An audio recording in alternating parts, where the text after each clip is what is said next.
Halo semuanya, perkenalkan nama saya Putra Daniel Syaan dengan NIM 192200536. Oke, di video kali ini aku mau ngebahas tentang artikel yang aku buat dengan judul Korupsi Musuh Bersama yang Harus Dilawan Sejak Dini. Kenapa aku pilih topik ini? Karena menurut aku korupsi itu bukan cuma masalah besar di pemerintahan, tetapi sebenarnya juga bisa muncul dari kebiasaan kecil yang sering kita anggap sepele. Kalau kita dengar kata korupsi, biasanya langsung kepikiran pejabat uang, miliaran, kasus besar, padahal sebenarnya korupsi itu lebih luas dari itu. Secara sederhana, korupsi itu adalah tindakan menyalahgunakan kepercayaan atau kekuasaan untuk kepentingan pribadi. Dan yang menarik, menurut Robert Kilger, korupsi itu muncul karena 3 hal. Apa aja itu? Yang pertama ada kekuasaan, ada kebebasan mengambil keputusan, tapi tidak ada pengawasan. Nah, kalau dipikir-pikir, hal kayak gini bisa banget terjadi di kehidupan sehari-hari. Contoh kecilnya nih ya, nitip absen sama teman, nyontek, ataupun bohong demi keuntungan pribadi. Kelihatannya sih kecil, tapi kalau dibiasakan, itu bisa jadi akar dari korupsi yang lebih besar. Sekarang kita bahas dampaknya. Korupsi itu dampaknya bukan cuma ke negara, tapi ke kita semua. Misalnya, uang negara yang harusnya bisa dipakai untuk pembangunan jalan, untuk pembangunan fasilitas pendidikan, ataupun untuk pembangunan fasilitas kesehatan seperti rumah sakit. Malah disalah digunakan. Akibatnya apa?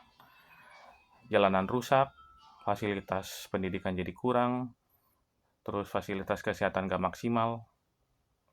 Dan menurut Susan Rose Ackerman, korupsi itu bisa bikin ekonomi jadi lambat. Lambat apa? Lambat dalam berkembang, karena bikin sistem jadi nggak efisien. Selain itu, korupsi juga bikin masyarakat kehilangan kepercayaan. Dan menurut World Bank, kalau kepercayaan masyarakat ke pemerintah turun, itu bisa melemahkan negara secara keseluruhan. Dampaknya gede banget kan sebenarnya.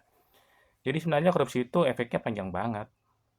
Terus, kenapa sih korupsi masih terjadi sampai sekarang? Yang pertama, jelas karena faktor diri sendiri. Kurangnya kejujuran, integritas. Dan menurut Jeremy Pop, integritas itu adalah kunci utama untuk mencegah korupsi. Kalau dari kecil aja kita udah terbiasa jujur, kemungkinan besar sih kita nggak akan tergoda ya untuk korupsi. Yang kedua, sistem yang lemah. Kalau pengawasan kurang, hukum gak tegas, orang jadi berani melanggar. Yang ketiga, budaya. Nah, ini nih yang paling bahaya nih. Karena kadang di masyarakat ada mindset, ah, yang penting gak ketahuan. Padahal justru dari situ semuanya mulai. Nah, terus gimana dong solusinya? Sebenarnya simpel aja sih, tapi harus konsisten, yaitu mulai dari diri sendiri. Biasakan diri kita untuk jujur, disiplin, bertanggung jawab. Karena perubahan besar itu selalu dimulai dari hal yang kecil. Selain itu, kita juga harus berani. Berani apa? Berani untuk peduli. Kalau lihat hal yang nggak benar, jangan diam aja. Seperti yang sering disampaikan oleh Komisi Pemberantasan Korupsi, masyarakat itu punya peran penting dalam memberantas korupsi. Sebagai mahasiswa, kita juga punya tanggung jawab. Apa aja yang bisa kita lakukan sebagai mahasiswa? Kita bisa jadi contoh yang baik, nggak ikut-ikutan curang, dan menyebarkan kesadaran ke orang sekitar. Karena jujur aja masa depan negara ini ada di generasi kita.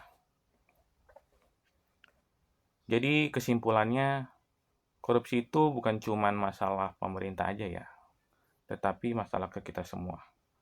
Dan melawannya juga harus dimulai dari diri kita sendiri. Hal kecil kayak jujur, itu sebenarnya udah langkah yang besar banget sih. Kalau kita semua mulai dari sekarang, masa depan yang lebih bersih itu sih bukan hal yang mustahil lagi. Oke, itu aja dari saya. Terima kasih sudah menonton. Mohon maaf jika ada kurang atau kesalahan. Terima kasih.